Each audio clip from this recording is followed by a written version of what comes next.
Selamat datang di Beetle Channel, semoga kita bahagia.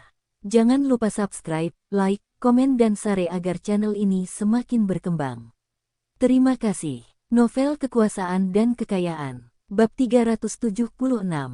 Di sepanjang koridor, Dong Suebing mendengar teriakan dan omelan. Dong Suebing menoleh dan melihat keributan itu berasal dari bangsal pelajar luar negeri. Kamu bilang ini tidak ada hubungannya dengan kalian semua.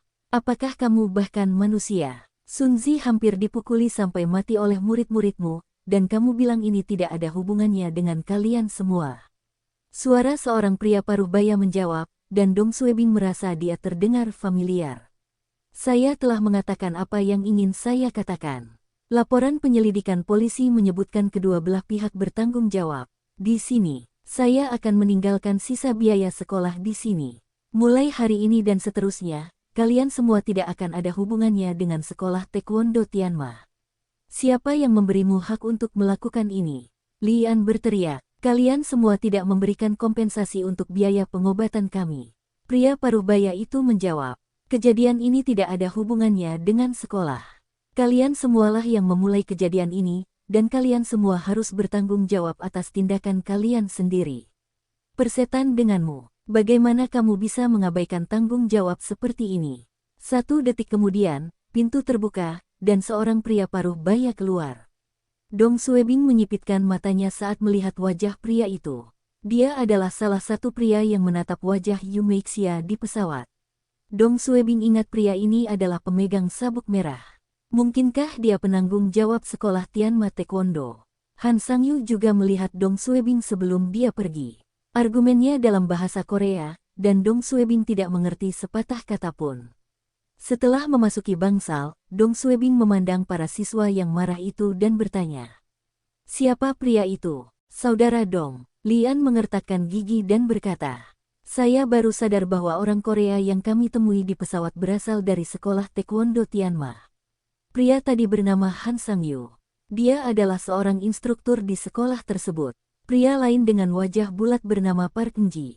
Dia adalah kepala sekolah, dan murid-muridnya lah yang memukuli Dahui dan yang lainnya. Dong Suebing bertanya, apa yang orang itu katakan? Chen Dahui menjawab dengan marah. Dia mengatakan kejadian ini tidak ada hubungannya dengan sekolah Taekwondo Tianma. Mereka berusaha menghindari tanggung jawab dan telah mengembalikan biaya sekolah kami. Mereka mengklaim bahwa ini adalah tanggung jawab kami sendiri, dan mereka berhak mengeluarkan kami dari sekolah. Itu berarti sekolah tidak ada hubungannya dengan kami, dan kami tidak akan mendapat kompensasi medis apapun dari mereka. Mereka takut kejadian ini akan mempengaruhi bisnis sekolah. Dong Suebing merasa jijik. Apakah dia benar-benar mengatakan ini? Ya, kami semua sudah mendengarnya. Seorang siswa yang mengalami patah tulang menjawab dari tempat tidur. Bajingan ini. Wajah Dong Suebing berubah.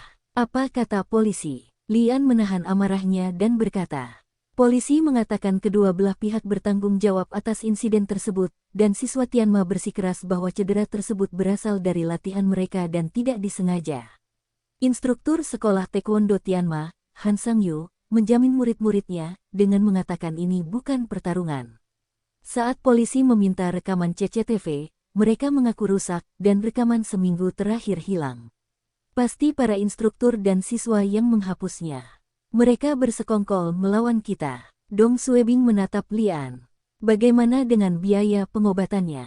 Kami masih belum tahu siapa yang akan membayar biaya pengobatan. Jawab Lian, kata Chen Dahui. Polisi mengatakan para pelajar Korea itu harus membayar biaya pengobatan kami, tapi mereka tidak menegakkannya.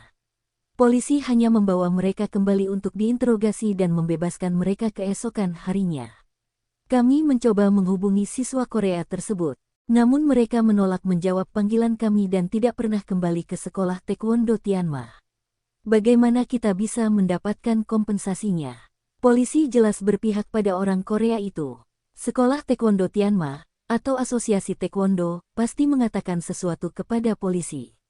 Seorang siswa yang menggunakan kursi roda bertanya, apakah itu berarti tidak ada yang akan melanjutkan masalah ini? Itu benar. Teman kami hampir dipukuli sampai mati, dan kami tidak dapat berbuat apapun terhadap mereka. Siswa lain menambahkan, Chen Dahui meninju dinding dengan marah. Merekalah yang memulai pertarungan. Bagaimana mereka bisa mengklaim luka kami berasal dari latihan taekwondo? Polisi mempercayai perkataan mereka dan bahkan tidak menahan mereka. Sial. Semua orang sangat marah. Di Korea, pelajar luar negeri adalah kelompok minoritas yang lebih lemah dan mengalami perlakuan tidak adil. Tapi kejadian ini keterlaluan. Mereka dipukuli, dan tidak ada yang membela mereka. Ini adalah diskriminasi. Dong Suebing mendengarkan mereka dan menjawab dengan dingin. Teruslah membuat laporan polisi. Itu benar. Kita harus meminta pertanggungjawaban mereka dan tidak akan membiarkan masalah ini berhenti. Seorang siswa menjawab, saya akan menelepon polisi sekarang. Brengsek. Chen Dahui keluar dari bangsal. Dong Suebing melanjutkan, apapun kata polisi, sekolah taekwondo harus bertanggung jawab. Anda semua adalah murid mereka dan terluka di sekolah. Jika mereka tidak mau membayar biaya pengobatan, siapa lagi yang akan membayarnya? Juga, para pelajar Korea itu berpikir tidak akan terjadi apa-apa pada mereka setelah mereka bersembunyi. Karena kami tidak dapat menemukannya, kami akan pergi ke sekolah taekwondo Tianma. Beritahu media Tiongkok kami tentang kejadian ini. Saya ingin melihat apakah mereka masih berani mengabaikan tanggung jawab. Hubungi media. Mata Lian berbinar. Itu benar. Para siswa mulai bergerak. Setelah membuat laporan polisi dan menghubungi media, Lian, Chen Dahui membawa beberapa siswa ke sekolah taekwondo Tianma untuk menuntut kompensasi. Namun sekolah taekwondo Tianma menolak menghibur mereka. Oleh karena itu, Lian dan siswa lainnya menolak untuk pergi dan berkemah di luar sekolah.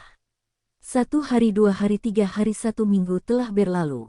Dong Suebing terkejut mengetahui bahwa insiden ini telah meledak dalam seminggu terakhir. Pada hari ketiga setelah kejadian tersebut, surat kabar 3 provinsi memberitakan tentang perlakuan tidak adil siswa Tiongkok di sekolah taekwondo Korea. Tentu saja, itu hanya artikel pendek di surat kabar, karena topik sensitif seperti ini tidak akan diberitakan di berita. Setelah itu, kabupaten dan kota di bawah provinsi mulai menindaklanjuti artikel tersebut, dan berita tentang kejadian ini menyebar ke seluruh tanah air. Diskusi mengenai kejadian ini memanas di internet. Artikel surat kabar telah mengendalikan kemungkinan dampak insiden ini, namun tidak ada batasan di internet. Gambar mahasiswa Tiongkok yang digips dan dibalut, di bangsal rumah sakit, membuat marah semua orang. Diskusi tentang insiden ini di forum-forum populer Tiongkok telah ditonton lebih dari beberapa juta kali dalam sehari. 9 pelajar luar negeri Tiongkok dipukuli. Salah satu siswa hampir terbunuh, dan sisanya menderita beberapa patah tulang. Sekolah taekwondo Tianma menolak memberikan kompensasi untuk biaya pengobatan. Pelajar Korea yang memukuli pelajar Tiongkok tidak dihukum. Kejadian ini menyulut kemarahan seluruh warga Tiongkok. Ditambah dengan kejadian 2 tahun lalu, semua orang, terutama para pemuda di bawah 30 tahun, meledak. Memarahi. Orang-orang mulai memarahi orang Korea di forum internet. Saya sudah lama tidak menyukai orang Korea. Mereka hanya suka membuat masalah. Kapan mereka bisa tenang? Bajingan kers. Aku akan membunuh bangsi ini dengan tangan kosong. Mulai hari ini dan seterusnya, jika saya menggunakan produk Korea, saya akan mengganti nama keluarga saya. Ini terlalu banyak. Taekwondo. Saya akan berhenti menghadiri kelas taekwondo saya. Mereka bisa masuk neraka. Orang ini adalah seorang praktisi taekwondo. Orang di bawah menjawab, itu benar. Kita harus beralih dari berlatih taekwondo ke wushu. Awalnya, netizen ini cukup beragam, dan mereka memarahi segala hal yang berhubungan dengan Korea di forum. Namun kemudian, seseorang mulai memobilisasi netizen untuk memfokuskan omelan mereka pada sekolah taekwondo Seoul dan Asosiasi Taekwondo Korea. Segera, omelan dan kemarahan di dunia maya meningkat ke dunia nyata. Pada hari kelima setelah kejadian, jendela 4 sekolah taekwondo milik warga Korea di Tiongkok pecah pada tengah malam. Keesokan paginya, banyak mahasiswa lokal bentrok dengan mahasiswa Korea luar negeri di universitas-universitas seluruh Tiongkok, dan banyak orang terluka. Kemudian pada hari itu, beberapa mahasiswa dari universitas terkemuka Tiongkok mulai memprotes perlakuan tidak adil terhadap mahasiswa asing asal Tiongkok di Korea. Para siswa memasang spanduk di sekolahnya, bahkan ada yang menggantungnya di jendela asrama. Konflik ini telah meningkat ke tingkat berikutnya. Pada hari ke-6, organisasi peretas mulai menyerang Korea. Setiap kelompok peretas dimobilisasi, dan banyak pemuda yang marah bergabung. Serangannya dimulai jam 8 malam. Masuk ke YY sekarang. Saya bukan seorang hacker. Bisakah saya berpartisipasi? Saya juga tidak tahu apa-apa tentang hacking. Bisakah Anda semua memberi kami beberapa perangkat lunak sehingga kami dapat membantu? Tidak apa-apa jika kalian semua tidak tahu apa-apa. Saya akan mengirimkan panduannya nanti, dan semua orang tinggal mengikuti langkah-langkahnya. Kita punya begitu banyak orang, dan serangan DDoS saja sudah cukup membuat mereka pusing. Baiklah, kami akan membanjiri internet mereka. Tepat jam 8 malam, beberapa website sekolah Taekwondo Seoul, website Asosiasi Taekwondo Korea, dan forum diserang tanpa ampun. Dalam waktu 20 menit, semua situs web akan down atau diretas. Para peretas memposting gambar bendera Tiongkok, dan beberapa situs web memutar lagu kebangsaan Tiongkok. Beberapa situs web dirusak dengan kata-kata makian berbahasa Mandarin dan Korea. Beberapa teman Feng Yu ikut serta dalam serangan ini. Misalnya saja putra Xiong Ziong, Xiao Hua, dan adik sepupu Xie Huilan, Xie Hao. Xie Hao adalah seorang pemula dengan PC, tapi dia terlahir sebagai pembuat masalah. Dia mengunduh beberapa perangkat lunak peretasan dan mengirimkannya ke situs web dengan alamat IP Korea bersama teman-teman sekelasnya. Keterampilan meretas Xiao Hua lebih baik. Dia berhasil meretas situs sekolah Taekwondo melalui celah di server mereka dan mengubah beranda menjadi gambar bendera Tiongkok. Ia pun menyematkan lagu berjudul di situs tersebut. Perang hacker antara Tiongkok dan Korea dimulai. Tidak ada yang mengetahui jumlah pasti orang Tiongkok yang ikut serta dalam perang ini. Perkiraannya beberapa ratus ribu orang Cina. Pada akhirnya, Tiongkok menang, dan banyak situs Korea ditutup. Saat situs web Korea diperbaiki, mereka kembali menerima serangan tanpa henti. Orang Korea tidak tinggal diam dan tidak melakukan apapun. Beberapa siswa Taekwondo Korea mulai mengorganisir kelompok untuk masuk ke forum bahasa Mandarin untuk memarahi orang Mandarin menggunakan penerjemah online. Namun, akun mereka langsung diblokir oleh moderator, dan mereka harus mendaftarkan akun baru.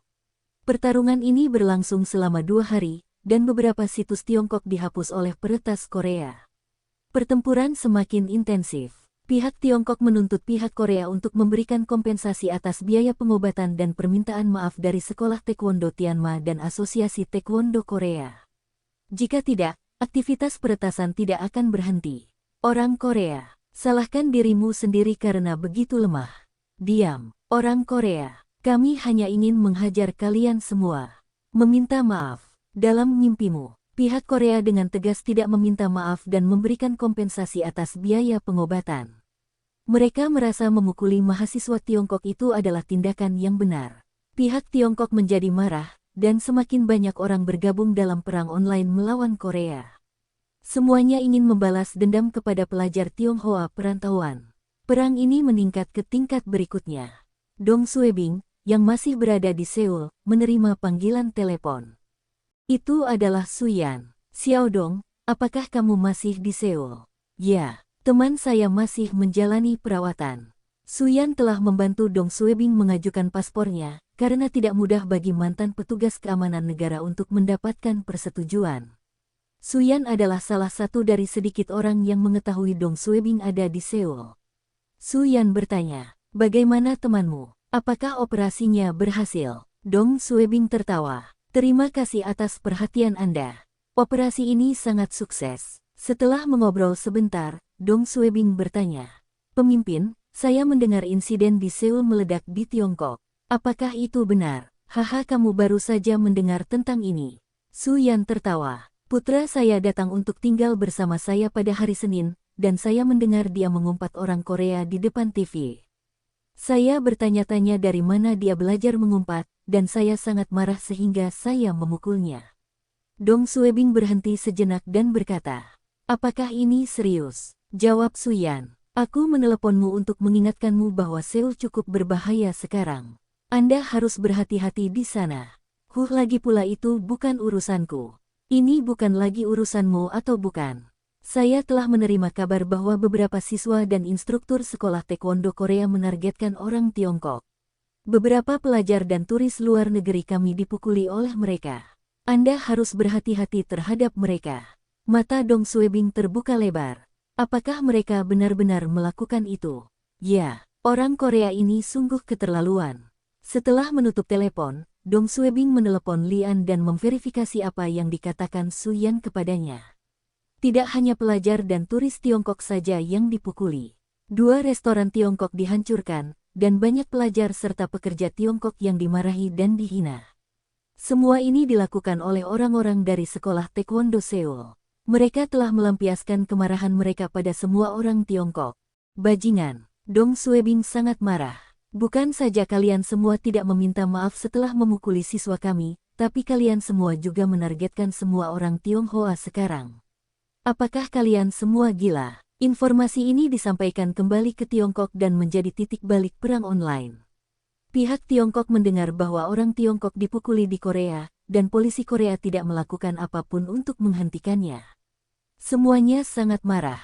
Beberapa peretas menggunakan bentuk serangan yang lebih ekstrim, dan serangan mereka menyebar ke seluruh sekolah Taekwondo Korea. Namun banyak orang mulai menyerukan agar peretas berhenti. Hal ini untuk mencegah Cina Korea dipukuli. Beberapa jam kemudian, pihak Tiongkok menghentikan serangan mereka terhadap situs sekolah Taekwondo Korea. Semua orang masih marah. Namun meski pihak Tiongkok berhenti menyerang, pihak Korea tidak berhenti. Beberapa siswa Taekwondo Korea terus mencari masalah dengan orang Tiongkok. Mereka pergi ke restoran Cina untuk membuat masalah dan menghancurkan tempat itu. Bahkan ada yang pergi tanpa membayar. Beberapa serangan yang paling umum adalah dalam bentuk hinaan. Ketika siswa sekolah Taekwondo mendengar orang-orang berbicara bahasa Mandarin di sepanjang jalan, mereka akan mendapat masalah dan menghina mereka. Beberapa bahkan mulai memukuli penutur bahasa Mandarin. Seorang penyanyi Korea, yang biasa berlatih Taekwondo di Seoul, bahkan menghina orang Tiongkok di depan umum saat konsernya. Dalam beberapa hari, ada puluhan kasus penyerangan di Seoul. Namun ini hanya kasus yang dilaporkan. Banyak orang Tionghoa yang tidak bisa berbahasa Korea dan tidak membuat laporan apapun.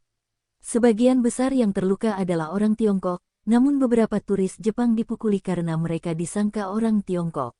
Bersambung, terima kasih telah menyaksikan dan mendukung channel ini.